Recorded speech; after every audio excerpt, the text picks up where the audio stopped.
वो लौटी जब मैं टूट चुका था। मेरा नाम आर्यन है, उम्र 32, एक मध्यम वर्गीय परिवार का साधारण सा लड़का जिसकी जिंदगी ज्यादातर सपनों और जिम्मेदारियों के बीच फंसी रहती है। मेरे पिता रिटायर हो चुके थे। माँ को कुछ साल पहले डायबिटीज ने बिस्तर पर ला दिया था और घर की आर्थिक जिम्मेदारियां पूरी तरह मेरे कंधों पर आ गई थी। पर इन सब के बीच जिन दो चीजों ने मुझे जिंदा रखा था, मेरी नौकरी और मेरी पत्नी निष्ठा। निष्ठा सिर्फ मेरी पत्नी नहीं थी, वो मेरी हिम्मत थी। हमने साथ में बहुत गरीबी देखी थी पर सपनों का दामन कभी नहीं छोड़ा। शादी के 3 साल बाद भी हमारे पास शहर में किराए का एक छोटा सा 1 BHK ही था, लेकिन उसमें हमारे प्यार और हंसी की खुशबू रहती थी। पर जिंदगी हमेशा आसान नहीं रहती। सब कुछ तब बदलने लगा जब मेरी कंपनी ने अचानक कई कर्मचारियों को निकाल दिया और मेरा नाम भी था। नौकरी का जाना मेरे लिए सिर्फ बेरोजगार होना नहीं था, वो जैसे मेरी पूरी पहचान छीन लेना था। मैं घर देर से जाता था ताकि निष्ठा के सवालों से बच सकूं, पर एक शाम उसने मेरा हाथ पकड़कर पूछा, आर्यन कुछ परेशान हो? कितने दिनों से चुप हो, क्या हुआ? मैं बहुत देर तक चुप रहा, फिर आखिरकार टूट गया। मेरी नौकरी चली गई निष्ठा। वो पल मेरे जीवन का सबसे भारी पल था। निष्ठा ने पहले तो मेरे चेहरे दोनों हाथों से पकड़कर अपने सीने से लगा लिया। मैं हूँ ना, हम दोनों मिलकर संभाल लेंगे सब। उसके ये शब्द मेरे लिए उम्मीद की आखिरी किरण थी। लेकिन असल दुनिया सिर्फ शब्दों के भरोसे नहीं चलती। पिता की दवाइयाँ, माँ के इंसुलिन, किराया, बिजली, राशन सब धीरे धीरे पहाड़ बनकर सिर पर टूटने लगा। मैं रोज कंपनी में रेज्यूम भेजता, इंटरव्यू देता, पर सिर्फ अस्वीकार मिलता। एक दिन दवा की दुकान पर 3800 रुपए का बिल देखकर मेरे हाथ कांपने लगे। जेब में सिर्फ 1500 थे। मैंने फोन करके निष्ठा को बताया। निष्ठा पैसे नहीं है, उसने हल्की सी हंसी में कहा, चिंता मत करो, मैं संभाल लूंगी। उस दिन मुझे पता चला कि वह चुपके से अपनी बचत से घर संभाल रही थी। मेरे अंदर शर्म और प्यार दोनों एक साथ उमड़ पड़े।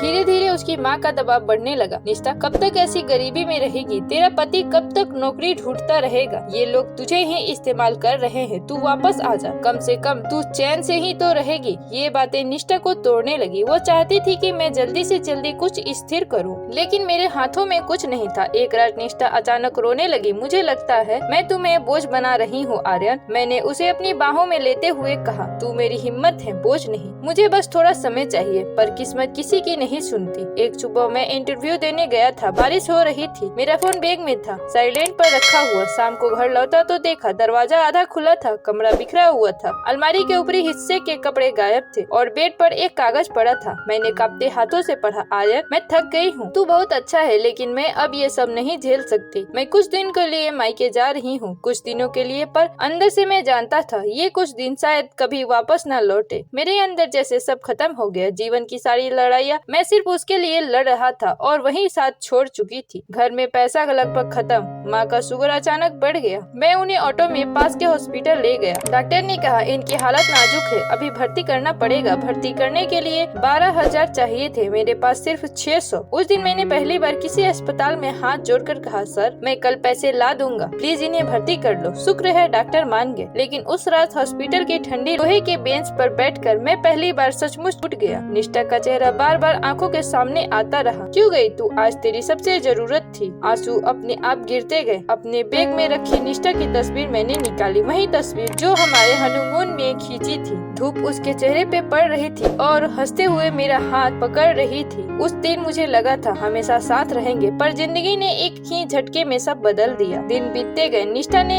एक बार भी फोन नहीं किया, न मैसेज, न सवाल, कुछ भी नहीं। मैं नौकरी ढूंढता रहा, लेकिन इंटरव्यू में ही मन नहीं लगता था। घर की हालात खराब, माँ बिस्तर पर, पिता चुपचाप कोने में बैठकर अखबार पढ़ते रहते, पर उनकी आंखें बताती कि वो अंदर से टूट चुके हैं। मैं हर रात अकेले छत पर जाता, अंधेरे में बैठकर सोचता, क्या मैं इतना बुरा इंसान हूँ? क्या मैं पति के तौर पर नाकाम हूँ? और जवाब हमेशा वही होता, हाँ, शायद हाँ। माँ को डिस्चार्ज कराकर घर लाया ही था कि दरवाजे पे अचानक घंटी बजी। मैंने सोचा दवाई वाला होगा, पर जैसे ही दरवाजा खोला वो खड़ी थी निष्ठा। माथे पे पसीना, आंखें सूजी हुई, हाथ कांप रहे थे, लेकिन चेहरा उसी तरह मासूम जैसे कभी था। हम दोनों कई सेकंड तक बस एक दूसरे को देखते रहे। हवा भी जैसे थम गई हो। उसकी आंखों से आंसू गिरने लगे। वो फुसफुसाई, आर्यन मैं लौट आई हूँ। और मैं बस पत्थर की तरह खड़ा रह गया। मेरे अंदर जैसे कोई आवाज चिल्ला रही थी, क्यों लौटी तू? किस हक से? जब घर टूट रहा था, जब माँ मरने की हालात में थी, जब मैं भीख मांगने जैसा दर्द झेल रहा था, तब कहाँ थी तू? तू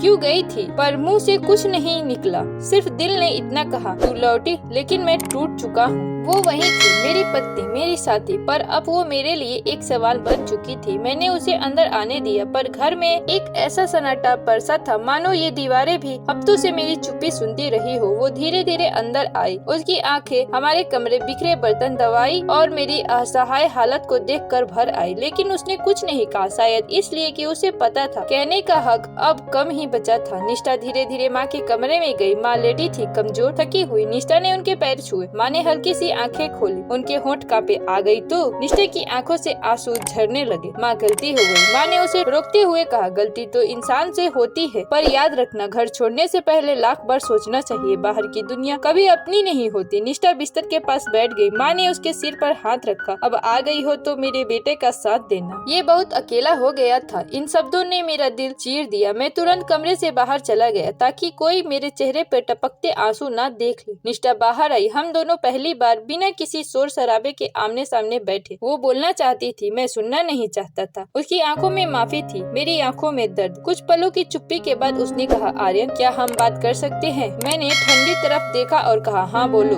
वो कुछ पल चुप रही, फिर बोली, मैं जानती हूँ मैंने तुम्हें गलत समय पर छोड़ा, पर मैं टूट गई थी आर्यन। मैं हंस पड़ा, कड़वी हंसी। टूटना सभी को आता है निष्ठा, लेकिन छोड़ जाना ये कमजोर लोग करते हैं। उसकी आंखें लाल हो गई। उसने गहरी सांस ली। मैं तुम्हें छोड़कर जाने नहीं चाहती थी। मैं बस 2-3 दिन शांति पूर्वक सोचना चाहती थी, पर माँ ने उन्होंने मेरे दिमाग में इतना जहर भर दिया कि मुझे लगने लगा शायद तुम मुझसे नाराज हो गए हो, शायद तुम मुझे संभाल नहीं पाओगे। मैंने उसे काटते हुए कहा, तो तुमने मान भी लिया और चली भी गई? वो सिर झुकाकर बोली, हाँ, क्योंकि मैंने तुम्हें परखा नहीं, मैंने तुम्हारा साथ छोड़ दिया। उसकी आवाज बुझी हुई थी और जब मैं मायके पहुंची मुझे लगा था कि वहाँ सहारा मिलेगा, पर 2 दिन बाद ही माँ ने कहा, अब कब तक रहेगी? तेरे ससुराल वालों को क्या जवाब देंगे? तेरा पति चाहे जैसा हो, पर औरत हमेशा पति के घर की होती है। वो रो पड़ी। जिनके लिए मैं चली गई उन्हीं को मैं बोझ लगने लगी। मैं चुप होकर देखता रहा। निष्ठा ने मेरी तरफ देखा। मैंने तुम्हें फोन किया था आर्यन, बहुत किया था, 21 बार। मेरा दिल धड़क उठा। मैंने मोबाइल उठाया। हाँ, लॉग में सच में उसके 21 मिस कॉल थे। उस दिन मैं हॉस्पिटल में था, माँ को आईसीयू में भर्ती करवा रहा था। फोन बैग में दबा था। मैंने चुपचाप मोबाइल नीचे रख दिया। उसने रुंधरी आवाज में कहा, एक रात बारिश हो रही थी, मैं खिड़की पे बैठी थी और मुझे याद आया तुम कैसे मेरे भीगने पे झुंझलाकर तौलिया लाते थे, कैसे हर मुश्किल में मेरे हाथ पकड़ते थे। उसकी आंखें मेरी आंखों से टिक गई। तभी समझ आया तुम्हारे जैसा आदमी मुझे कभी नहीं छोड़ सकता, और मैं ही गलत थी कि तुम्हें छोड़कर चली गई। मेरे दिल में कुछ दबा सा टूट रहा था। निष्ठा धीरे से आगे बढ़ी और उसने मेरा हाथ थाम लिया। उसके हाथ ठंडे थे, पर उसकी पकड़ में एक सच्चाई थी। आर्यन, मुझे एक आखिरी मौका दे दो। मेरी आंखें नम हो गई। मैंने हाथ नहीं छुड़वाया। उसने कहा, मैंने तुम्हें इसलिए छोड़ा नहीं क्योंकि तुम बेरोजगार थे। मैं गई क्योंकि मैं खुद को बोझ समझने लगी थी। लगता था कि मैं भी तुम्हारी मुश्किलें बढ़ा रही हूँ। मैं डर गई थी। मैंने पहली बार उसके सिर पर हाथ रखा। निष्ठा, कभी किसी मुश्किल में तुम बोझ नहीं रही। वो जोर से रोने लगी। मैं चुपचाप उसे देखता रहा। तभी माँ बाहर आई, धीरे धीरे हमारे पास आई। प्यार में झगड़ा होते रहते हैं, पर याद रखना, किसी का हाथ तभी छोड़ना जब दिल में उसके लिए कुछ भी ना बचे। फिर उन्होंने कहा, तुम दोनों की सबसे बड़ी गलती थी बात ना करना, एक दूसरे को समझना छोड़ देना। हम दोनों बच्चे की तरह बैठे थे और माँ समझा रही थी। उनके शब्दों ने घर के टूटे हुए माहौल में जैसे रोशनी भर दी। मैंने गहरी सांस ली। निष्ठा ने आंसू पोंछे और मैंने धीरे से कहा, ठीक, हम फिर कोशिश करेंगे। लेकिन निष्ठा, एक बात है, डर अभी भी है। वो मेरे पास बैठ गई। डर मुझे भी है आर्यन, पर इस बार मैं कहीं नहीं जाऊंगी, तुम्हारे साथ रहूंगी हर हाल में। उसकी आवाज इतनी सच्ची थी कि मेरा दिल पहली बार थोड़ा राहत महसूस कर पाया। उस रात हम दोनों एक ही कमरे में थे। पहली बार इतने महीनों बाद हमने बात नहीं की, पर चुप्पी में भी एक अपनापन था। निष्ठा ने धीमी आवाज में कहा, सो जाओ, बहुत थक गए हो। मैंने उसकी ओर देखा। एक पल को लगा शायद ये रिश्ता फिर से बन सकता है। मैंने आंखें बंद की। कई हफ्तों में पहली बार मुझे नींद आई।